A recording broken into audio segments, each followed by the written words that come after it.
երեխա, այսօր ձեզ համար կկարդան բարեկենդանի հեքիաթը։ Հեքիաթը գրել է մեր սիրելի գրող Հովհաննես Թումանյանը։ Լինում է չի լինում, մի մարդու կին է լինում։ Այս մարդու կինը իրար հետ շատ են կռվում։ Մի օր մարդը մի մեծ պարտ բրինձ, մի մեծ կճուճ լիքը յուղ է բերում, տալիս կնոջը ու ասում. «Տար պահի, բարեկենդանի համար պետք կգա»։ Կինն մտածում է, բարեկենդանն ինչ է, ով է որ պետք կգա։ Տանում է ու պահում։ Շատ է պահում, շատ մեկ է մի օր բակում նստած, տեսնում է ու ինքն իրեն մտածում. «Էս բարեկենդանն ով է որ չի գալիս իր եղու բրինձի ետևից»։ Հանկարծ նկատում է հեռվից մի մարդ, ինչ որ մոլորված ձևով ման է գալիս ինչ որ բան։ Ձեռքը աջ է դնում, ձախ է դնում, այն ինչ որ բան է գալիս։ Կինը ձայն է տալիս. «Էй, այ ախպեր, էդ ինչ ես ման գալիս»։ Չլինի թե բարեկենդանն ես եկել ես քո եղու բրինձի ետևից։ Այս մարդը մտածում է. «Հաստատ, այս կնոջը մի բան են չէ»։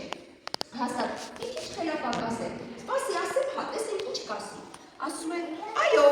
ես եմ բարեկենդանը, ինչու»։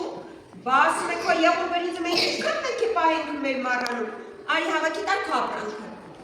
Հավաքում է կճուճով յուղը, մեշոկով բրինձը ու տալիս այս մարդու շապիկը ու ճանապարհում։ Անցնում է մի քիչ, մարդը տուն է գալիս։ Տուն է գալիս ու ասում. «Այ մարդ, բա չիմացար ինչ եղավ։ Այսօր բարեկենդանն է եկել, իր եղու բրինձը տվեցի, վերցրեց գնաց»։ Մարդը ջղայնանում է։ Ինչ ասես, ասում է կնոջը, բարկանում վերցնում ձին ու գնում այդ մարդու ետևից։ Շատ է գնում թե քիչ, հեռվից այդ ընթացքում բարեկենդան ասված մարդը գնալիս է լինում։ Նկատում է, որ մեկը ձիով արագ գալիս է, մտածում է. «Կարող է ես իմ կնոջ մարդն է եկել է իմ ետևից»։ Սպասի թաքցնում եմ եղու բրինձը։ Թաքցնում է ու այդ պահին ձիավորը հասնում է բարեկենդանին ու հարցնում. «Այ ախպեր, այս կոմերում անցնող մարդ չես տեսել եղու բրինձը շալակի»։ Տեսել եմ, ոնց չեմ տեսել, այ ինչ ճանապարհով գնաց։ Հա, ասում է, ոնց գնաց, այդպես քայլելով։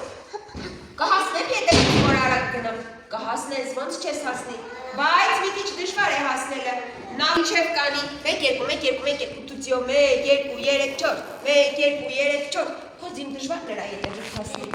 Արի, ասում է քո ձին թողնումա, դու ոտով նրա ետևից գնա, որ գնաս, հասնես։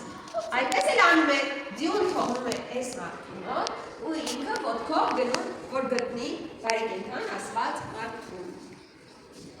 Շատ է գնում, թե քիչ այդպես էլ չի հասնում։ Առանց եղու բրինձը գտնելու, ձին է կորցրած, այս մարդը տուն է վերադառնում։ Վերադառնում է և կնոջը պատմում, որ այսպես եղավ։ Ու սկսում են մարդու կին նորից կռվել իրար հետ, վիճել։ Մարդը կնկանն է ասում հիմար, կնիկը մարդուն է ասում հիմար։ Եվ այդպես մինչև օրս նրանք մարդու կին կռվում են իրար հետ երեխաներ, իսկ անցորդը նայում է պատուհանից և ծիծաղում նրանց վրա։ Այստեղ հեքիաթն ավարտվում է, երկնքից թափվում է շատ խնձորներ ու բաժանվում, ում է բաժանվում խնձորները։ Բոլոր բարիքներին հավասար, ապրեք, լավն է հեքիաթը։